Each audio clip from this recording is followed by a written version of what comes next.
Uma das mais notáveis histórias referentes ao placebo aconteceu aqui, na cidade de East Grinstead, em West Sussex, na Inglaterra. Durante a Segunda Guerra Mundial, o local ficou conhecido como a cidade que não repara, porque foi lá que os soldados com ferimentos graves tiveram seus rostos reconstruídos pelos melhores cirurgiões plásticos. Mas o Hospital Queen Victoria era também um local de esperanças para aqueles que haviam nascido desfigurados. E era aqui que, em 1952, trabalhava como anestesista um jovem médico inglês chamado Albert Mason, sem saber que o interesse pela hipnose mudaria a sua vida para sempre. Um dia eu estava pronto para aplicar a anestesia quando o paciente foi trazido.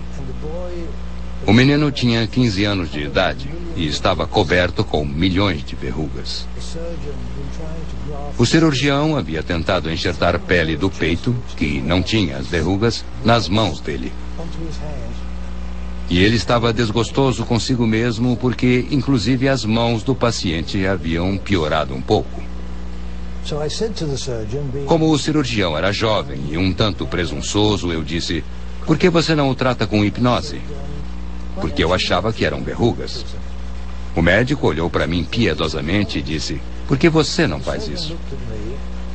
E saiu da sala de operações.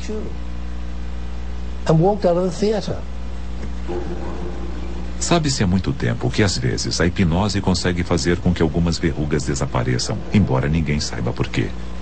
O próprio Dr. Mason havia usado a técnica algumas vezes com grande sucesso, e no dia seguinte ele hipnotizou o garoto.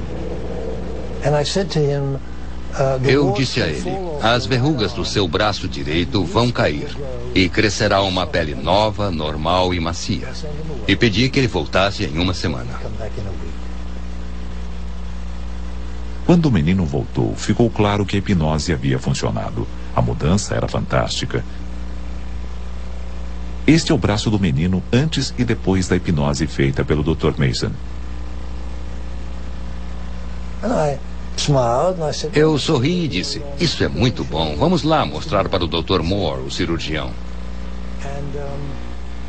Levei o menino para a sala de operações, onde o médico estava operando, e havia uma grande janela de vidro no hospital de East Grinstead.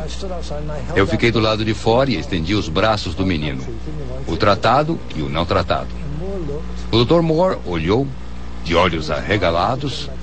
Ele passou o bisturi ao assistente e saiu. Ele olhou e disse: "Meu Deus." Respondi: "Eu disse que as verrugas sumiriam." Ele respondeu: "Verrugas? Não são verrugas. Isto é eritrodermia ictiosiforme congênita. Ele nasceu com isso. É incurável."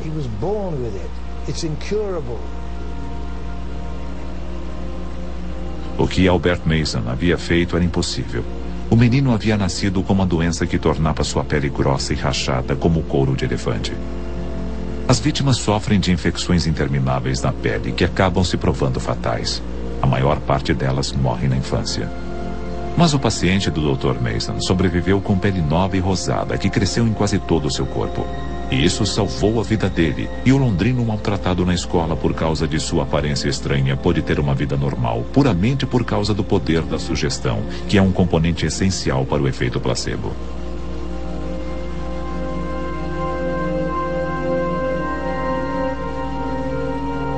Quando o caso foi publicado no British Medical Journal, em 1952, a mídia mundial enlouqueceu. Milhares de pessoas telefonavam. Foi preciso colocar uma telefonista só para atender essas ligações. Várias cartas chegavam. E de uma hora para outra me vi naquela situação espantosa. A revista Time me fotografou e me colocou ao lado de Katharine Hepburn. Todas as vítimas da ictiodermia num raio de 1.500 quilômetros vieram para cá.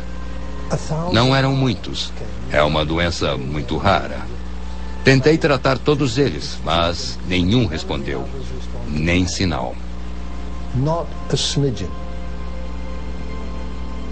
O Dr. Mason nunca mais conseguiu repetir o primeiro e incrível sucesso. Ele acha que sabe por quê. Agora, eu sabia que a doença era incurável.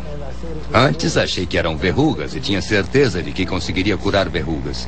Depois do primeiro caso, passei a interpretar.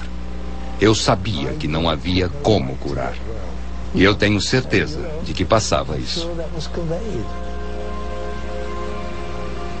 O caso do garoto com pele de elefante forçou Albert Mason a procurar respostas além da medicina convencional.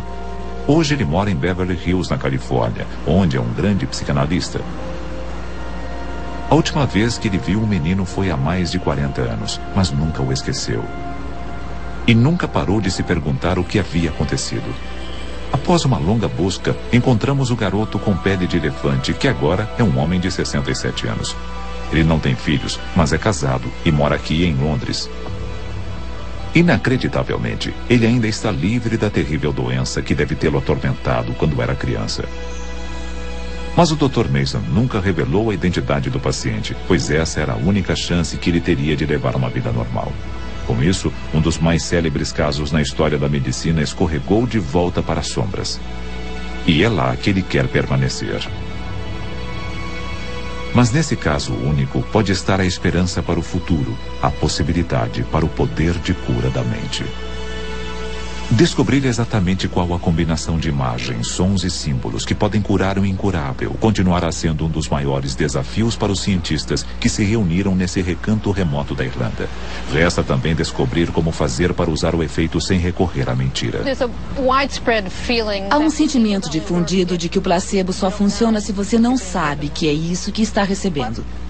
Isso é por causa da pressuposição de que se você toma um placebo e sabe disso, você sabe que está tomando um remédio falso. E como melhorar com um remédio falso? Mas e se acreditássemos que placebos são remédios de verdade? Então, tomar um placebo significaria fazer um tratamento com a última palavra na medicina de integração mente-corpo. Pelo menos é o que a mídia diria.